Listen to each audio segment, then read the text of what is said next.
bubugso yung aking damdamin kasi naalala ko si Kuya Dave. Parang ganito. Ayan, chika-chika lang po tayo katekram at gusto ko lang pong magkaanuhan po tayo ng loob. Magdamayan ho. Kasi alam ko po lahat po tayo mabibigat po ang loob. Actually, nauna pa to kay Kuya Luis. Tapos, hindi inaasahan. Pati ang Kuya Dave, umabot din sa ganito. So, alam ko po may aral dito. Alam ko po may dahilan kung bakit po ito nangyari o nangyayari. At alam ko po para po ito sa ikabubuti po ng lahat. So, kahit ho masakit at parang negatibo yung nakikita natin, ipasa Diyos po natin ito at panghawakan natin na lahat ng ginagawa niya ay para sa ikabubuti natin. Marami po akong nababasa ho na mga especially ho sa kay Kuya na mga salitang mabibigat at masasakit. Naintindihan po namin ang inyo pong saloobin. Pare-pareho po tayong nasasaktan at nahihirapan. Siguro po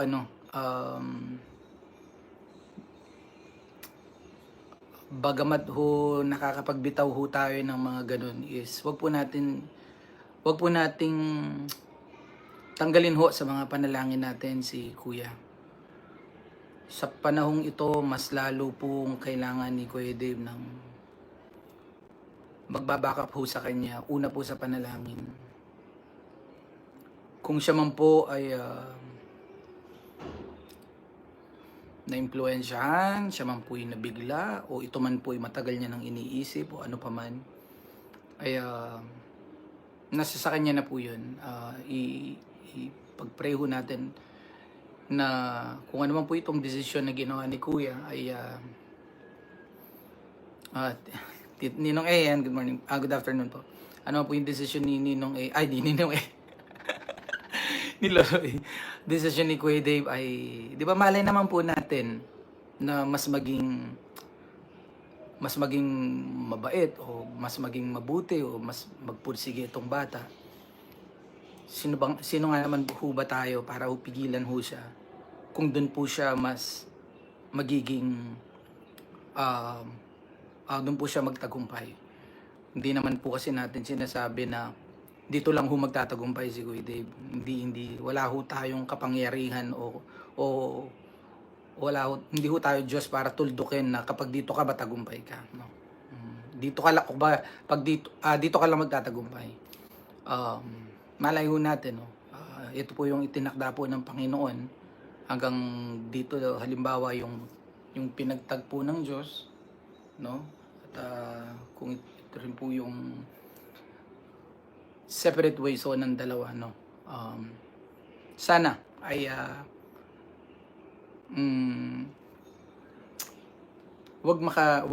ito po ko katekram yung aking number 1 ho na panalangin para po kay Kuya Dave. Number 1 ho na very concerned po ako at the very beginning na lahat ng natutunan niya na maganda dito sa Manalasas family, yung mga advice na narinig niya, sana wag niyang itapon. Wag niyang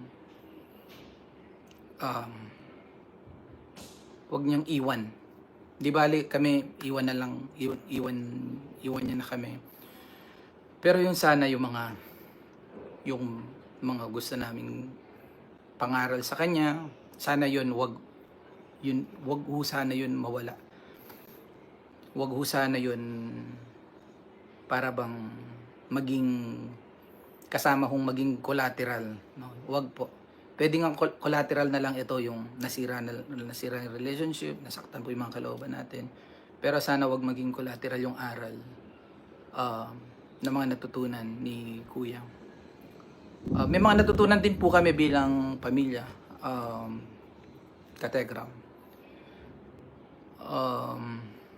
At abangan na lang po natin siguro yung mga susunod na mga live, sa mga susunod na live, kung ano po yung mga changes ho pagdating ho sa mga ganyang bagay patungkol sa pag-aarugaho at pag-ako ho ng mga ganitong responsibilidad. Abangan na lang po natin yan kung kami po ba magkakaroon po ng changes ho sa approach or kung ano man.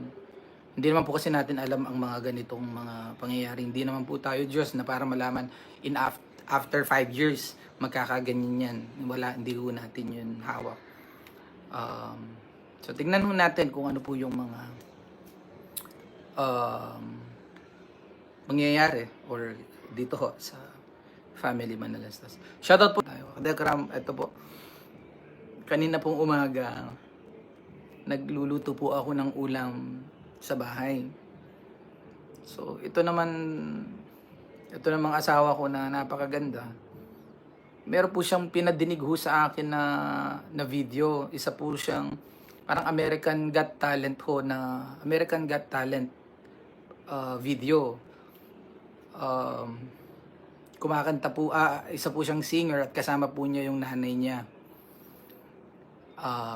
Yung nanay po niya, anong instrument yun? Hindi siya violin, malaking violin. Tapos, yung anak niya, binata na, nagigitara naman siya.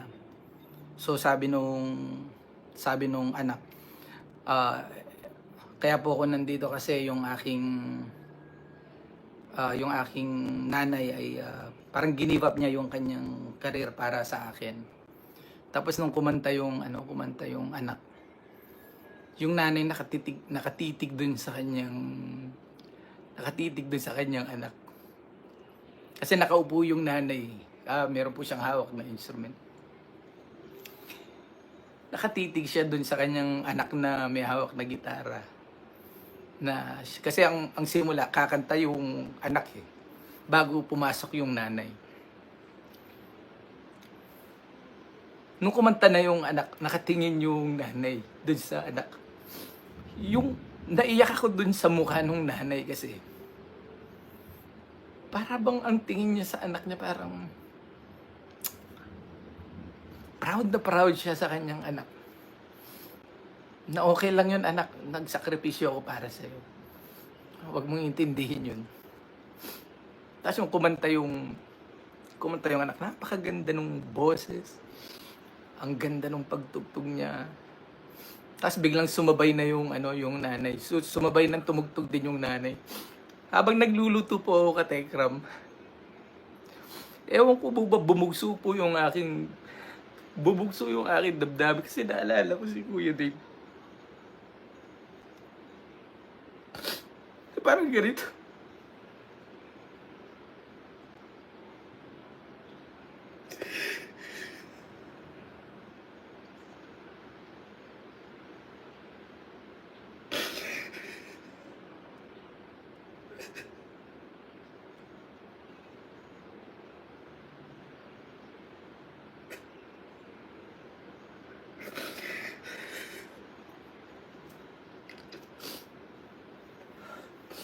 Pwede, may damit ka ba dito? Gawin ko muna pamunas.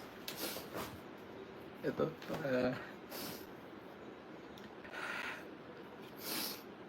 Sorry po. Sabi ko po kasi kay Mami, kaaga-aga pinaiyak mo ko. Nagluluto lang ako dito. Pinaiyak mo ko. Tapos nagyakap po kami. Nagyakan po kami dalawa. Paano pa ako ito mangyayari? Iniisip ko si Tatay Ram, si Nanay Jack. Sa nangyari na to na hindi na yun mangyayari.